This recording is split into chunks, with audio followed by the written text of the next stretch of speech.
La Liga, ben oui, après la défaite contre le Real Madrid lors du Classico au Camp Nou, enfin au Camp Nou, à Montjuic, après la victoire de Messi au Ballon d'Or, ben, petite semaine calme quand même, pas grand chose à raconter, mis à part la vidéo sur Jules. Les gars, il faut que vous allez voir sa vidéo quand même, je vous l'annonce, c'est important. En attendant, abonnez-vous, likez, partagez, c'est super important. Ici, ça va être l'avant-match, parce que oui, maintenant on va parler un peu football. Real Sociedad Barcelone, samedi 21h, c'est le match, les gars, le 4e contre le 5e. Le match de tous les instants, le match que tout le monde attend, parce que oui, il y a le Classico, mais c'est rien le Classico, on s'en fout du Real Madrid. Nous, ce qu'on veut, c'est des victoires, les gars. Et là, l'avant-match, et ça va pas être un match facile. Mais de toute façon, on se retrouve juste après ceci.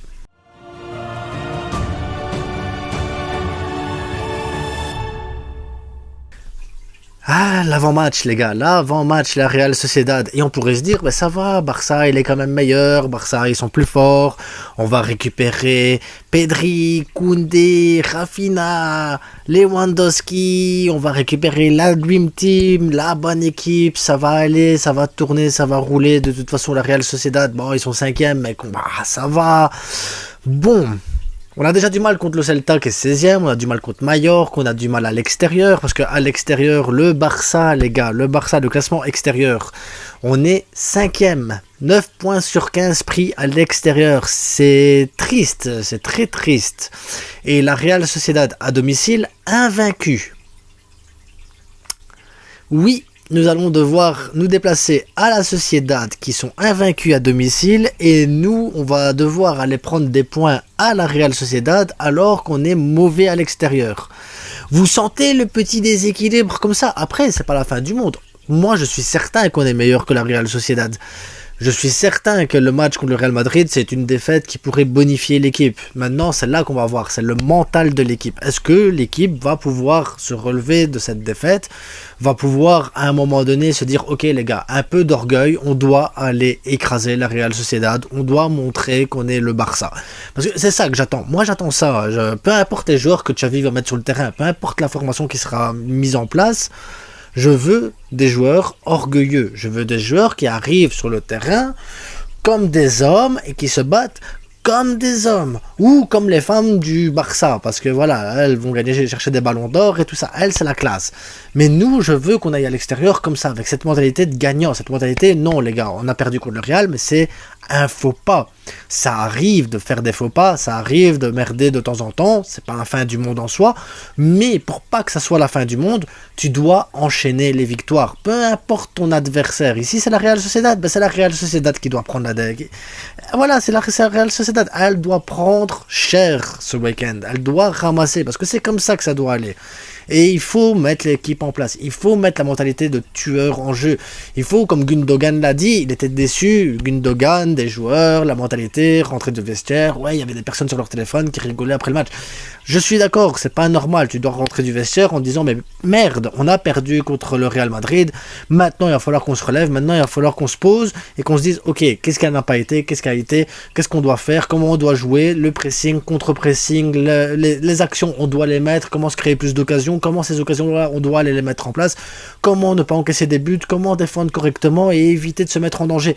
Tout ça doit être mis en place. Tout ça, les joueurs doivent l'avoir dans leur tête et se dire, ok, c'était qu'un match le Real Madrid, c'est un faux pas, on n'est quand même pas très loin de la première place non plus, il faut pas déconner, on peut rattraper le retard parce qu'on peut le rattraper, mais ça passe par une victoire à la Real Sociedad. Real Sociedad qu'il faudra faire extrêmement attention parce que Kubo il est dans la forme de sa vie avec 5 buts, Remiro le gardien il est au top de sa forme également, Mendes au milieu de terrain fait un super boulot depuis le début de saison, Oyarzabal leur meilleur buteur c'est 6 buts cette saison, donc l'air de rien...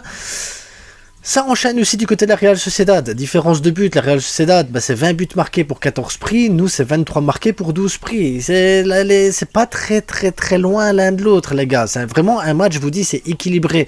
Si on doit gagner ce match, c'est sur le mental. Rien d'autre que sur le mental. Parce que ça va pas être un match où tu peux dire, voilà, les débats, ça va être la domination, ça va être le jeu milieu de terrain, ça va être ci, ça va être... Non. Non, le match ici, il va falloir faire très attention, il va falloir être fort mentalement, il va falloir être prêt, il va falloir que les automatismes se mettent bien en place, il va falloir mettre les bons joueurs. Et même si on a les retours des blessés, ma formation à moi, et ça va vous faire grincer des dents. Je sais que vous allez me détester, que vous allez mettre en commentaire, mais t'es fou la frite, t'es fou.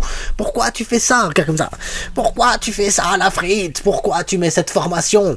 Parce que j'ai besoin de sécurité, les gars. J'ai besoin de sécurité. Donc la formation ici, va être exactement la même formation que contre le Real Madrid qu'on a eu en première mi-temps. La même formation, celle-là. Cette formation-là, c'est celle que je veux voir au début du match. Pourquoi? Parce que le Real Madrid, avec cette formation-là, n'a pas eu une seule frappe cadrée.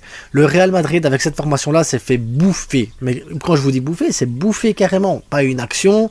On était ultra dominateur. On prenait tous les espaces. On gagnait sur le milieu de terrain. On gagnait tous les duels. On avait des automatismes. On savait sortir proprement la balle. C'était parfait. Pour moi, c'était parfait. C'était la Dream Team. Félix, Ferran, ça bouge bien, ça dribble bien et tout ça. Fermin Lopez juste derrière.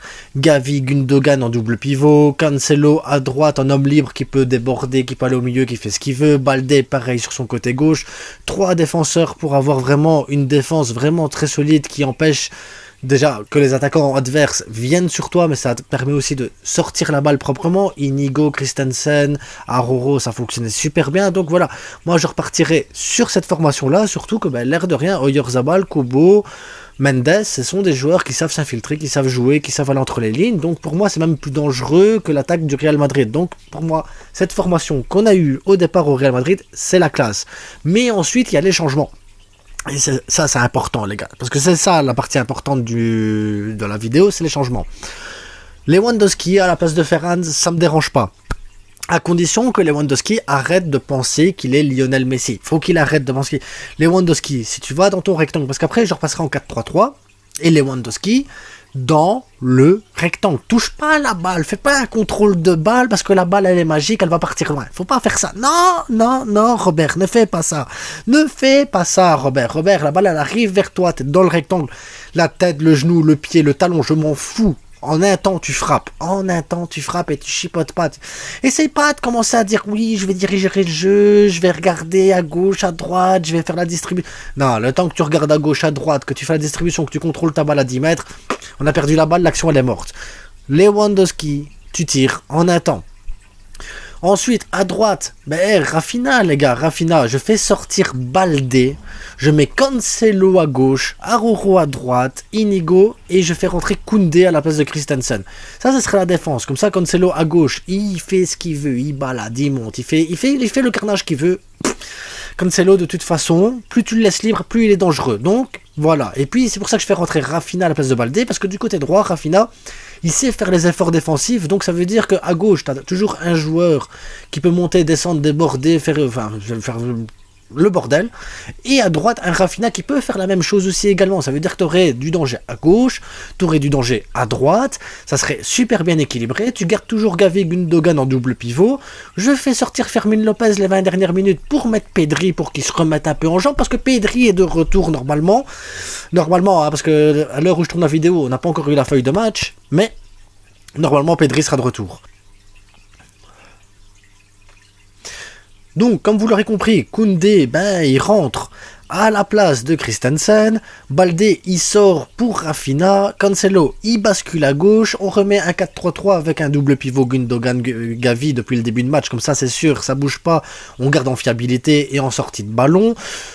Et après, Félix, il sort peut-être à la place de Yamal. Ça va dépendre. Si Félix fait un beau match, il faut laisser Félix faire son beau match. Il faut laisser Félix continuer le match. Surtout que Cancelo Félix sur le même côté, ça peut apporter énormément. Et Yamal, au repos un petit peu. Parce que ça peut pas lui faire du mal. Le garçon, il est fatigué. Il a que 16 ans. Il n'a que 16 ans. Je répète, il n'a que 16 ans. Laissez-le respirer.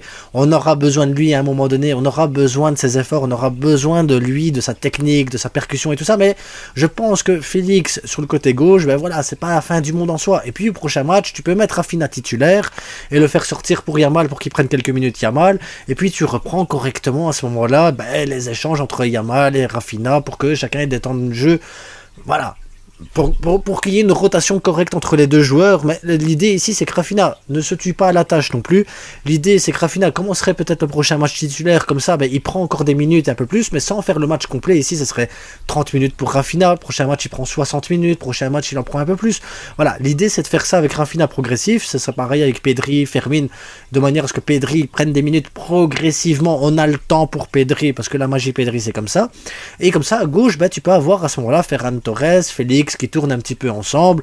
Lewandowski, s'il arrive à se remettre en jambe, tant mieux, parce que ben, Victor Roque, j'attends qu'il arrive en janvier pour foutre le carnage un petit peu en attaque aussi. Ça ferait du bien de bouger un peu Lewandowski.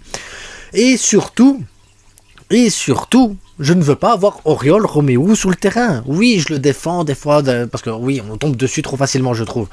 Mais ça change pas qu'il n'a pas le niveau pour le Barça. Si je peux ne pas avoir Oriol, je préfère ne pas avoir Oriol. Mettez Casado, si vraiment il faut un 6 à un moment donné, Gundogan il faut faire tourner, ou Gavi il faut faire tourner, bah voilà, il y a Casado de la baie, mettez Casado.